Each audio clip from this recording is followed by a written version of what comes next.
വയനാട് മുള്ളൻകൊല്ലിയിൽ സർക്കാർ പട്ടയം നൽകിയ ഭൂമിക്ക് അവകാശവാദം ഉന്നയിച്ച ഒരു വ്യക്തിയുടെ വക്കീൽ നോട്ടീസ് വന്നു. പെരിക്കല്ലൂരിലെ 33 കവല 80 ഏക്കർ പ്രദേശങ്ങളിലെ 170 കുടുംബങ്ങൾക്ക് മൈസൂരി സ്വദേശി MS പൂർണിമ വക്കീൽ നോട്ടീസ് അയച്ചു. മുത്തച്ഛൻ സിദ്ധയ്യയുടെ സ്ഥലമാണിത് എന്ന് ചൂണ്ടിക്കാണിച്ചാണ് ഇപ്പോൾ നോട്ടീസ് നൽകിയിരിക്കുന്നത്. ഇവിടെയുള്ള ആളുകൾക്ക് 1977 72 പട്ടയം കിട്ടിയ ക്രയ സർട്ടിഫിക്കറ്റ് കിട്ടിയിട്ടുണ്ട്.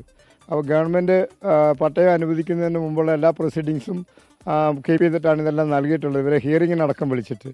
പക്ഷേ ഇപ്പോൾ ഇതിൻ്റെ ബാക്ക്ഗ്രൗണ്ട് ഡോക്യുമെൻറ്റും കൈവശം വെച്ചിട്ടാണ് ഈ ഭൂമി ക്ലെയിം ചെയ്തുകൊണ്ട് അനധികൃതമായിട്ടാണ് ഇവിടെയുള്ള ആളുകൾ താമസിക്കുന്നത് എന്ന് പറഞ്ഞിട്ടാണ് അവർ ക്ലെയിം ചെയ്തിട്ടുള്ളത്.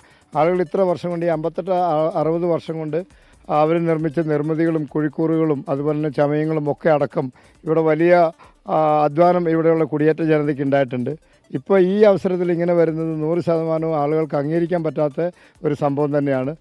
ഗവൺമെൻറ്റിൻ്റെ ഭാഗത്തുനിന്ന് ഞങ്ങൾക്ക് അനുകൂലമായ നിലപാടുകൾ ഉണ്ടാകുമെന്നുള്ളതാണ് ഞങ്ങൾ കരുതുന്നത്. ഒരു അപ്രതീക്ഷിതമായിട്ടാണ് ഈ നോട്ടീസ് കിട്ടിയത്. വയനാട്ടിൽ നിന്ന് Surjith Ayyappath 24 prime time breaking ന്യൂസുമായി തത്സമയം ചേരുകയാണ്. സുർജിത്ത്, പ്രൈം ടൈമിലേക്ക് സ്വാഗതം. യഥാർത്ഥത്തിൽ ഈ പട്ടയം കൊടുത്ത ഭൂമിയിലൊക്കെ എങ്ങനെയാണ് വക്കീൽ നോട്ടീസ് അയക്കുക എന്നുള്ളത് ഇപ്പോൾ എത്ര ആലോചിച്ചിട്ട് മനസ്സിലാകുന്നില്ല വിവരങ്ങൾ.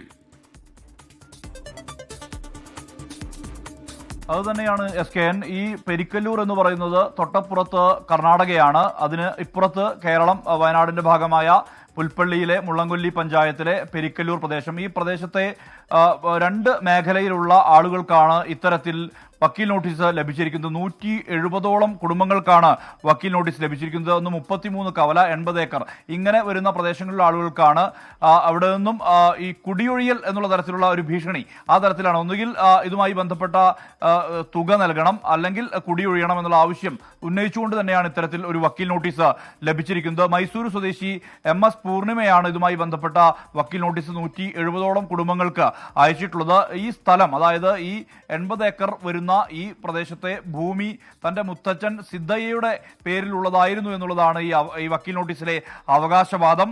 ഇതിൽ ഇവിടെ സ്ഥലം വിലക്കി വാങ്ങിയ ആളുകളുണ്ട്.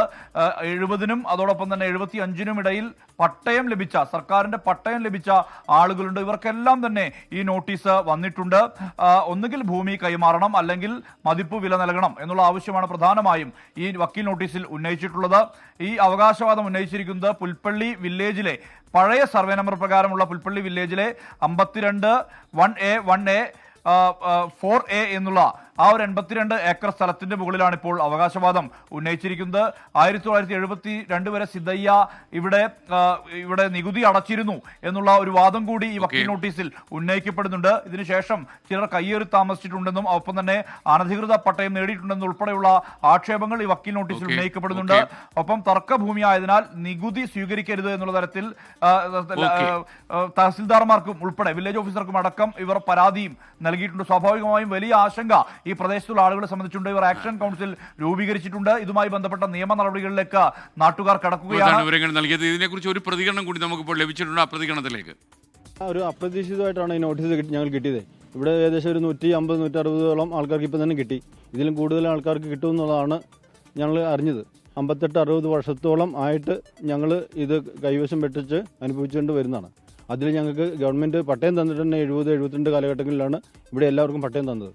ഗവൺമെൻറ് പട്ടയം തരുമ്പം തന്നെ അത് എന്തായാലും വെറുതെ വേറൊരാളുടെ ഭൂമിക്ക് ഗവൺമെൻറ് പട്ടയം തരികയല്ലോ. ഇത്രയും കാലമായിട്ട് ഞങ്ങൾ ഇത് അനുഭവിച്ച് നികുതി അടച്ച് ജീവിച്ചുകൊണ്ട് വന്നുകൊണ്ടിരിക്കുകയാണ്. പെട്ടെന്നൊരു കാലയളവിലാണ് ഈ 2 ദിവസം മുമ്പ് ഇങ്ങനെ ഒരു നോട്ടീസ് കിട്ടിയത്. അതൊരു ലോജിക്കില്ലാത്ത കാര്യമാണ്. ഒരാൾക്കും ഇതിൽ നിന്ന് ഒഴിഞ്ഞു പോകില്ല. കാരണം വെച്ചാൽ ഞങ്ങൾക്ക് ഗവൺമെൻറ് ഇതിന് തക്കതായ ഒരു നീതി ഉണ്ടാക്കി തരണം. എന്തായാലും നിയമവ്യവസ്ഥ കാര്യമായി കാര്യം പരിശോധിക്കട്ടെ.